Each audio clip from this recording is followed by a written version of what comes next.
everyone, and warm welcome to our show, Efauji Talks, an IESECCI initiative which promises to get brilliant stories and inspiring speakers on board each episode. I am Shavinder, the brand head of the show, and we are currently showcasing the spirit of womanhood of our Choose to Challenge series. And today I'm so excited to host Mrs. Nita Ganguly, an educator, humanist, motivator, attitude changer, author, climate leader, and mentor. Hello, and please welcome to the show. Thank you so much for having me, Shavi. I was looking forward to this, and the New Year's begins with your show, so I'm the lucky one. Thank you Great. for having I'm me. absolutely delighted and honored to have you on our show. And I know there is so much that we'll be talking on our show today. But before that, I want my viewers to know more about our guest today.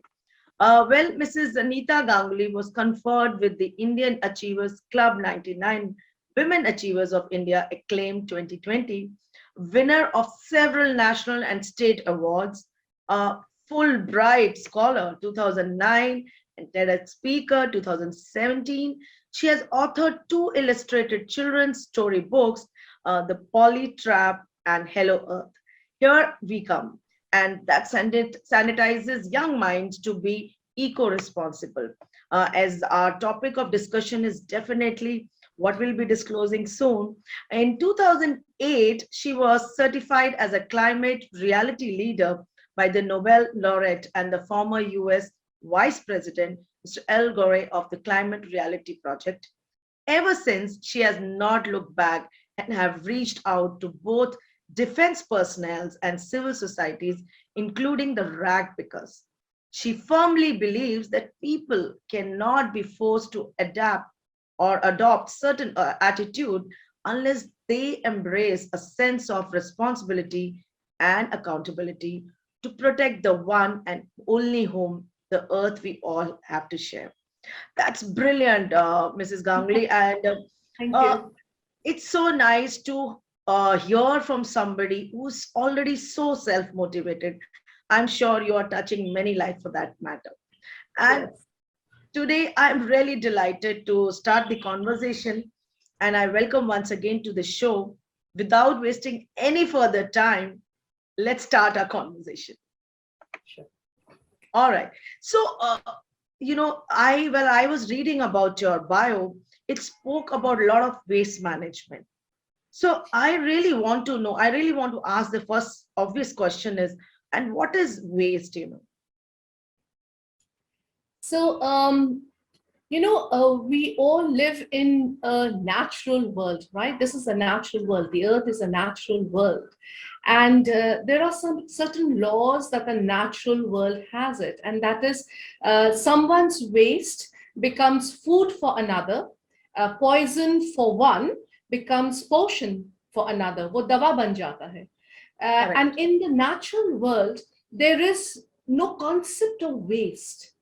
That is not there. There are no landfills in the natural world. But in our human world, in our world, we have them, right? We have waste, we have landfill. And we've always tried to prove ourselves to be different from the rest of the creatures of the natural world. We've called ourselves the most intelligent organism. I mean, there are some people who always say it's plant, animals, and humans. I mean, they don't even consider ourselves to be animals, right? And so, if you look at this within this natural world, we have created our own human world. And in this world, we are all the time taking, we are making, we are using, and we are dumping. And it is this dumping habit of ours is now turned out to be a huge problem. It's a colossal problem, not only for us, but all the creatures of this planet, beautiful planet Earth. And this waste has now become toxic to the environment. And because this is the one of the reason it has become toxic is because we do not follow the laws of nature. Nature does not teach or and advise others to follow the way we are doing. So for waste is a misplaced resource. We look at waste as waste, but it should not be wasted. It's a resource. It's a misplaced resource. And this dumping habit of ours has to change. It's not somebody else's job, it's our job. And unless we say that mera waste, my waste is my responsibility, and unless we take the responsibility, and if we keep having this attitude of that, ye mera kaam nahi hai, waste handling, I will generate the waste, but I will not take care of it, then it's not going to work. And we're already seeing it, it's not working. It's colossal problem that we have, and especially now in the pandemic, it's huge. So I personally feel that we need to look at the waste differently, and we should not allow it to get wasted, because it's resource. It's coming from somewhere, it can go somewhere, it can turn out to be something else. It's a resource, it needs to be treated. And when we throw it in the bins, we need to treat that bin as a transit bin. It should wait there, go to a responsible place where it can be reused first and then recycled. So one needs to really change their attitude and outlook when it comes to waste. And that's what I personally feel. And I've done it and I feel great about it, Great. Thank you so much for explaining the word waste so categorically. I mean, we here on face of earth are only dumping, dumping, and dumping. We are not doing anything else. So while you were talking about landfills, my next question is, why do landfills stinks? So, when in my presentation, I use this picture.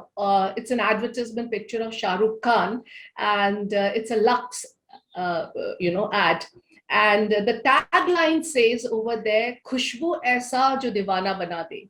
And this picture which I've taken of this, billboard with Shah Rukh Khan and the Lux and this tagline is taken from a distance. And just below the billboard, there is mountain of garbage. So I always use this picture and I say, you can understand, ki this is a beautiful tagline, but you can understand ye khushbu kahan se aa rahi hai, because it's a wasteland where this thing is. So it's a simple thing. We all have dustbins at home in our kitchen, isn't it?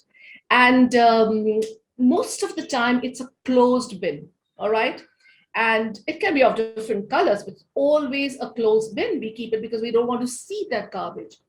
2 days, just for 2 days, if we don't throw that waste and we keep that kitchen waste in our kitchen, we will also get the same khushbu that Shah Rukh Khan is getting, right? So it's a simple thing, why is it that the garbage stinks in a garbage bin in our house? When we look outside in our garden, in the nature, there is all the time, their leaves are falling, insects are dying, there are birds droppings, and they're rotting all the time. But they don't stink. The rotten leaves outside in the garden does not stink. Why is that so? And the science says it's a simple process, because there is biodegradable degradation which is taking place in the presence of air. It's in the open, in the air, where our bin is closed. So there's absence of oxygen. So in the absence of oxygen is anaerobic decomposition, therefore it rots because it's an incomplete combustion. Whereas in the open, when it's air, it's a complete combustion, it's a complete respiration, not combustion, respiration and decompositions, therefore there is no stink. But landfills are also in the open, right? So why is it they are not following the same concept of the garden as, and why they're following the concept of our bins? That is because landfills, if you look at the landfills, any city, 50% or nearly 50% is nothing but biodegradable waste, which sarta hai, galta hai, they're all coming from our kitchen as well as from our garden. And they biodegrade, they decompose, they rot. And in spite of being in the open, they are covered with 50% of non-biodegradable waste, because landfill is nothing but mixed waste of dry as well as wet. And because they get covered, so it's the same concept of our dustbin. It degenerates, it rots anaerobically. So imagine if all the landfills all over the world, if they had segregated waste and they had only biodegradable waste separated from there, and it had only non-biodegradable waste, no biodegradable waste, then none of the landfills would be stinking. In fact, they would have become, those stinky landfills would have become resource fills where you can sell, you can make money from every plastic, from the metals and the cardboards, whatever you name it, because they are not soiled, they're not spoiled. So that's the reason. It's a simple science of keeping it, whether its degradation is taking place aerobically or anaerobically. Great. Yeah, that's a very easier way of understanding, and you've put it up in a very nice manner for anybody and everybody to understand. So, Yeah. while you were talking about the domestic waste, so how one can handle household waste, You see, today we are all living in a COVID pandemic world, and we all know where its origin is from. I'm not going to go into that, but people who come to our doorstep to collect, to pick up that waste, every day we are generating waste and we dispose it off, and there are people who are coming and taking it from us. You see, they are the second most important human shield to coronavirus after the health workers, of course. And if they fall sick, if they are infected, then we will be left, holding on to our waste. Nobody will come and take it from you. So, so for our interests and for our well-being, and for our safety, it's wise that we follow the guidelines which the CPCB, the Central Pollution Control Board, has already given to us. And the safety guidelines are very simple. They clearly spell out how to handle, treat, and safely dispose the household solid waste, and especially now during the pandemic time. And the first and foremost we need to do is segregate the waste at source. That's the most important thing. Into three categories we need to segregate them.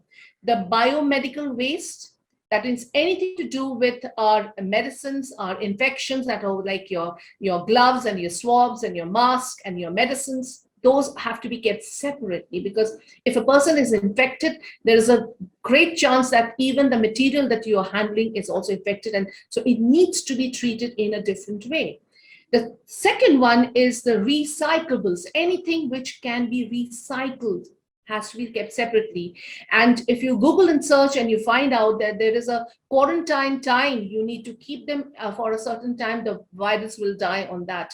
You can find out the dates, I think the cardboard takes about 3 hours or something like that. And the metals take about, and the glasses take about 5 days for the virus to, to disintegrate and to die. And the third one is a compostable. As the name says, compost them. And composting is no rocket science. Trust me, I'll discuss with it later on, but it's no rocket science. It can be done easily. So each human being, each family needs to pitch in this time. We cannot put the blame and the thing to others and say it's your responsibility. No, it's my responsibility. And we need to believe in the cause of handling the waste. And if we all do it, then all these pandemics and all these infectious diseases can be handled easily. So this knowledge is required, and this attitude is required, and then definitely we shall overcome someday. Absolutely. Very important to understand that these are not a rocket science, as you've already told, but still need to be implemented. We have to take a deliberate effort to actually implement at home and at the source. That's very important. So, in spite of do not litter signs, why people falter, or why do people litter? It's a human behavior. So, tell me, you tell a little kid, don't touch, do this, do that. Whenever you give instruction to a child and you say, don't touch, they will go and touch, right?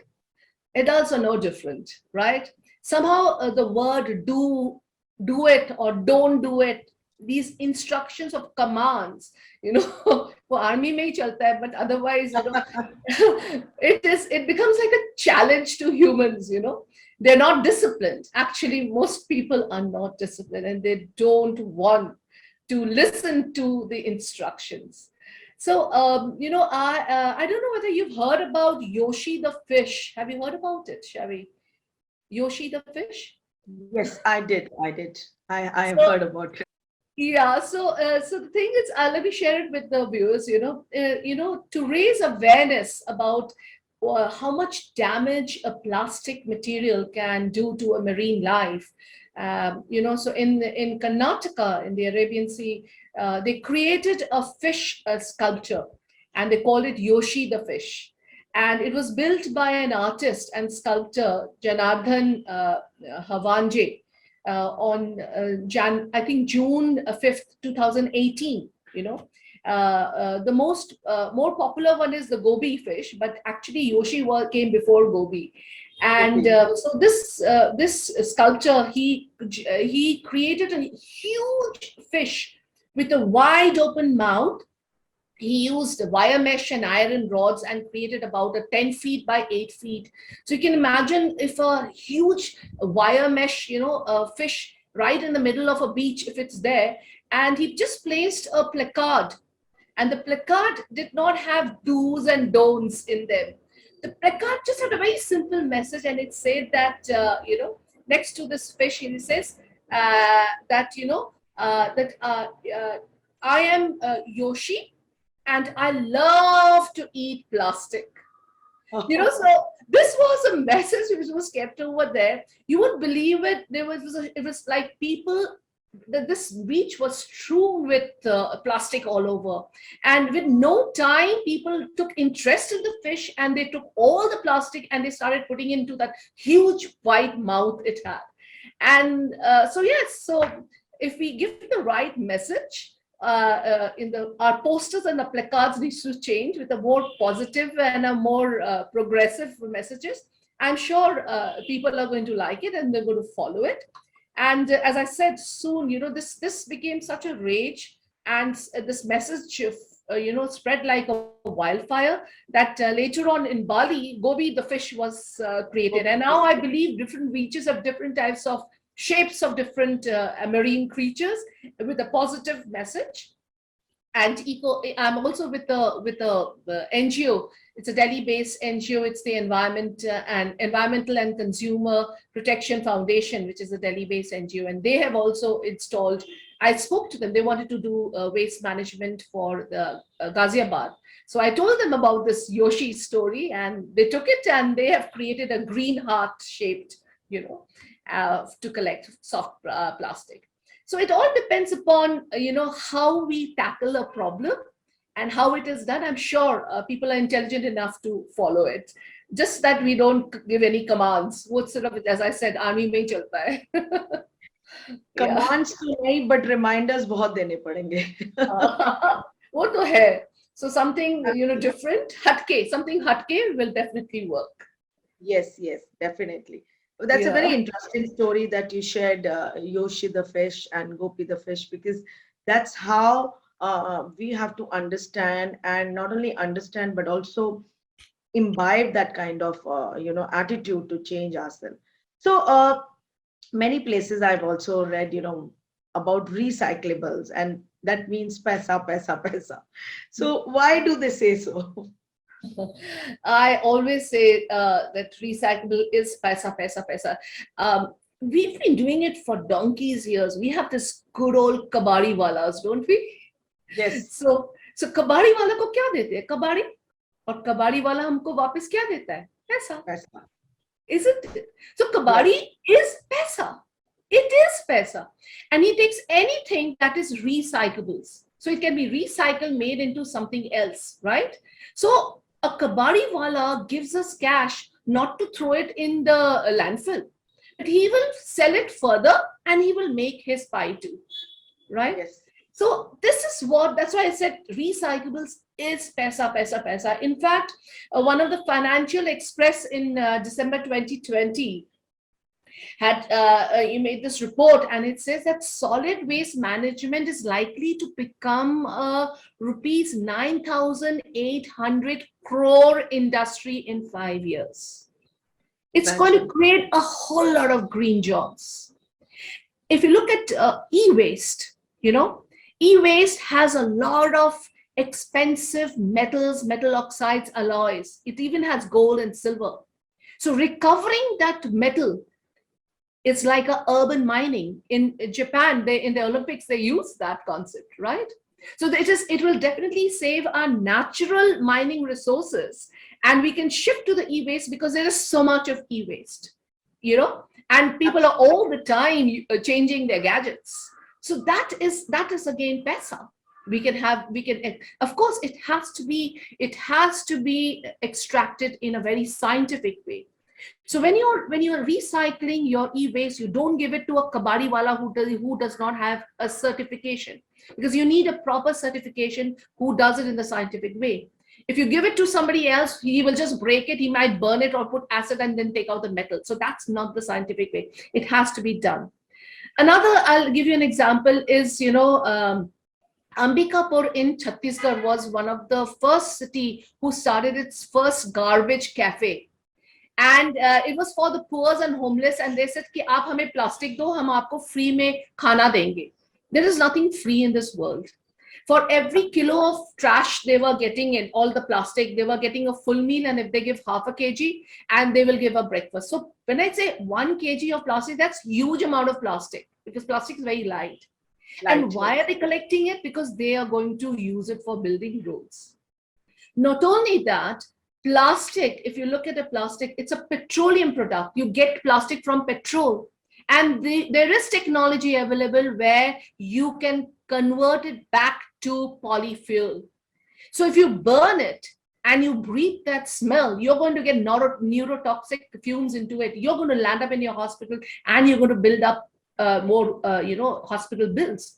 Is it better to build up more hospital bills, or go into a technology where you can divert these plastic and make polyfuel from it? So India, if you look, if I'm talking about fuel, India imports millions and tons of crude oil for our energy consumption. And this crude oil is nothing but carbon atom. And if I convert it into carbon atom, it's nearly 350 million tons of carbon atom that we are importing. We are paying foreign exchange.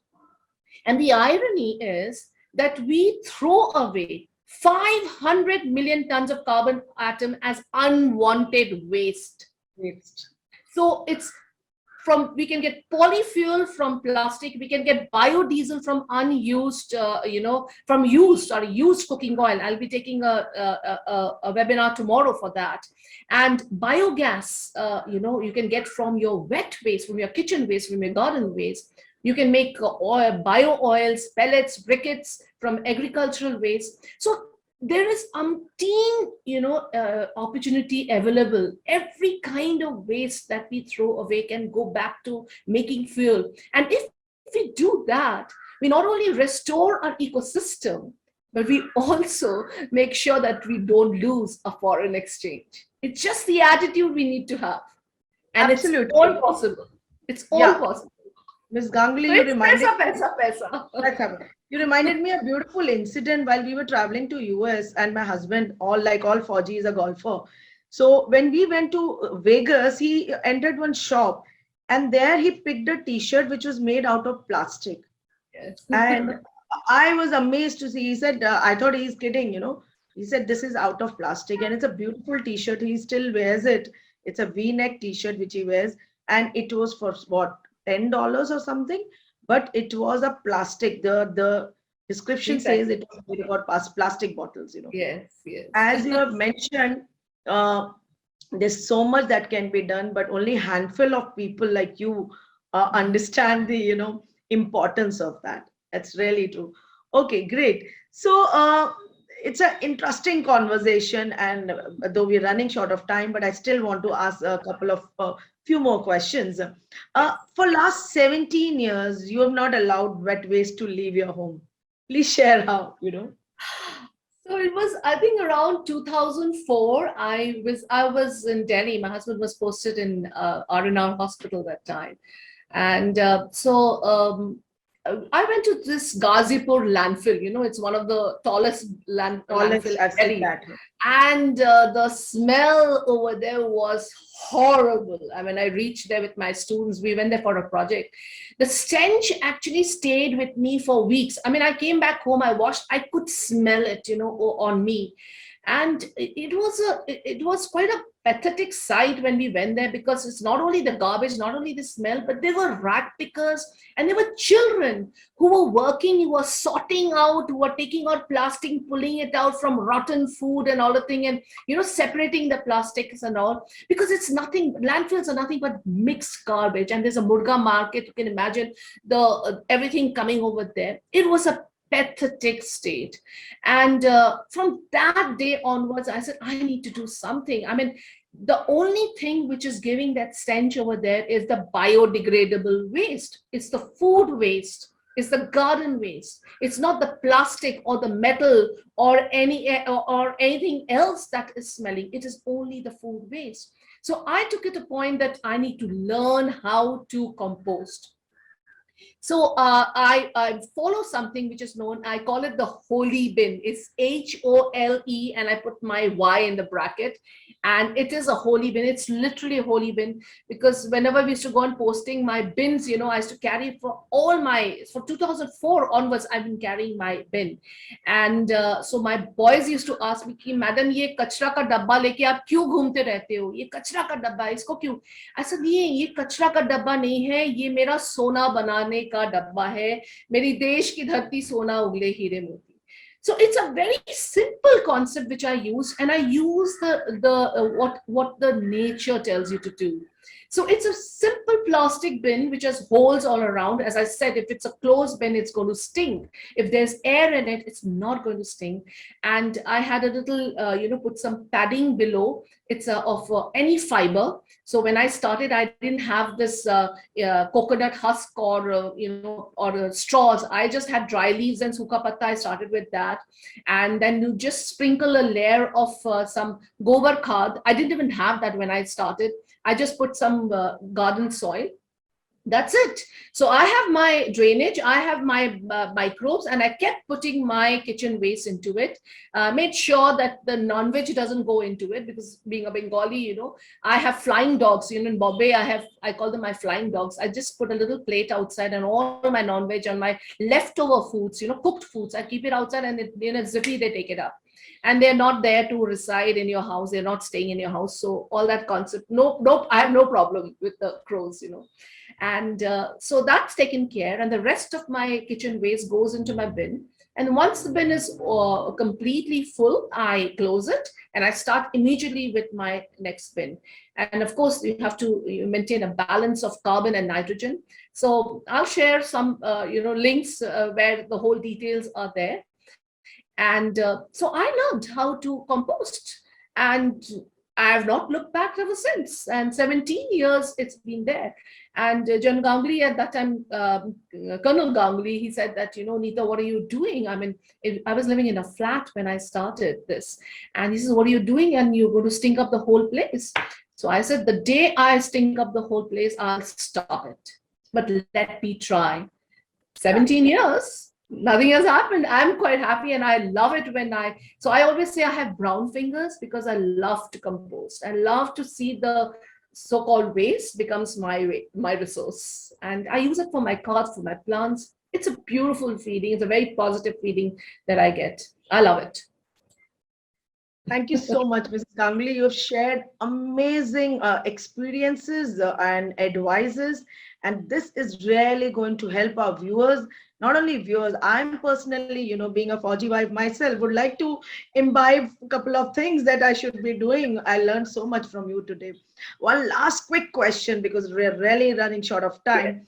I read about Abdul's story, you know, a rag picker. So can you just quickly tell me about it? I target zero waste, you know. Yes, so I was teaching at Sanskriti school, and I had an environment lab, like you have a physics, chemistry, biology lab. I had an environment lab, at a full-fledged lab with no textbooks, no books. It was a happening lab. And so the school, I could reach, target, I wouldn't say reach, but target zero waste, where we were handling all the paper waste. We had a recycling for that. We were handling all the kitchen waste. So we had a compost bin for that. But I didn't know what to do with the non-biodegradable waste, plastic, glass, metals. What do I do with that?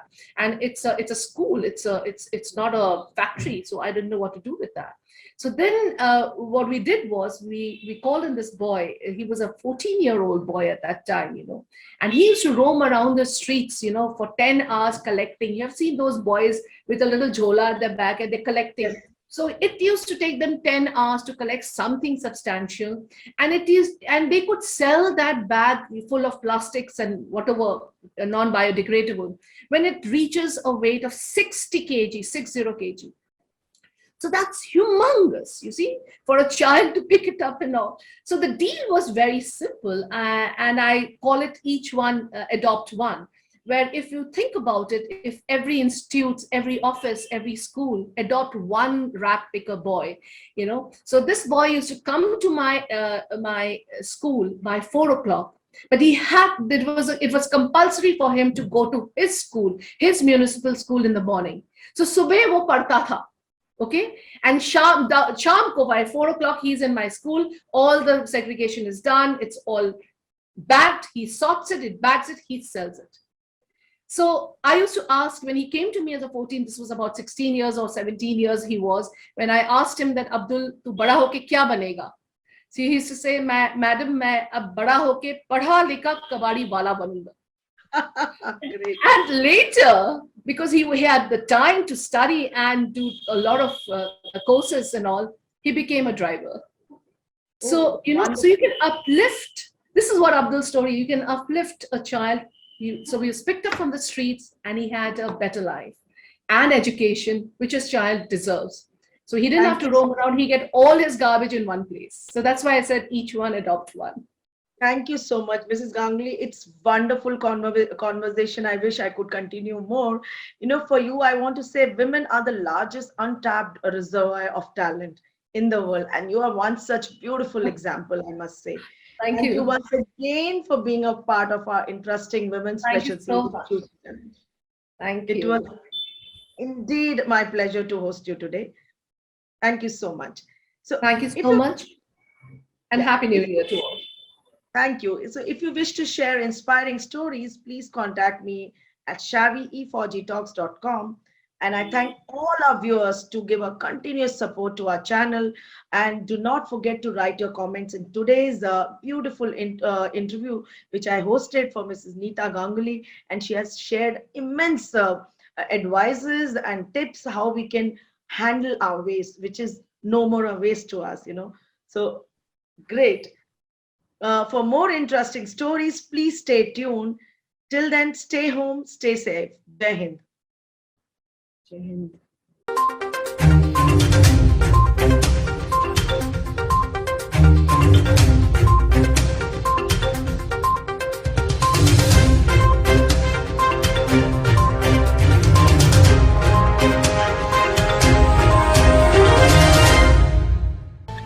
Fauji Talks is brought to you by IESECCI, Indian Ex-Defence Service Employees Chamber of Commerce and Industries. Thanks to its vast veteran network and global and pan-India associates, IESECCI can carry out various commerce facilitations and CSR projects across India and the world.